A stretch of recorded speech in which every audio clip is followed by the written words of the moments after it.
সংস্কারের জন্য ৩ মাসের বেশি সময় দরকার নেই। জনগণ দ্রুত নির্বাচন চায়, তাই আগামী মার্চ-এপ্রিলে নির্বাচন দিতে হবে বলেছেন বিএনপির যুগ্ম মহাসচিব শহীদ উদ্দিন চৌধুরী অ্যানি। সোমবার বিকেলে বরিশালের বাকেরগঞ্জে অনুষ্ঠিত গণসমাবেশে প্রধান অতিথির বক্তব্যে তিনি কথা বলেন। বিএনপির যুগ্ম মহাসচিব আরও জানান, হাসিনার ক্ষমতাকালে কোটি কোটি টাকা লুটপাট হয়েছে। এখন সেই টাকা দিয়েই দেশ ও জাতির বিরুদ্ধে ষড়যন্ত্র করছে। পরে আগস্টে নিহতদের বিচারের দাবি জানানো হয়।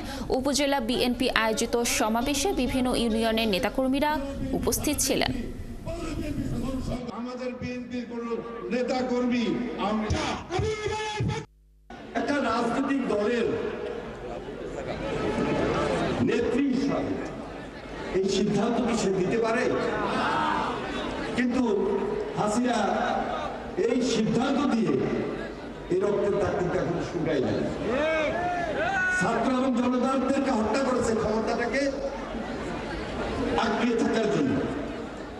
সে কিন্তু নির্বাচনের মাধ্যমে ক্ষমতা আসে নাই। 2008 যদি বলেন, সে সময় একাধারে সরকারের সহযোগিতা এসেছে। 2014-তে আমরা ভোট করি নাই, কারণ ভোট করার কোনো পরিবেশ নাই।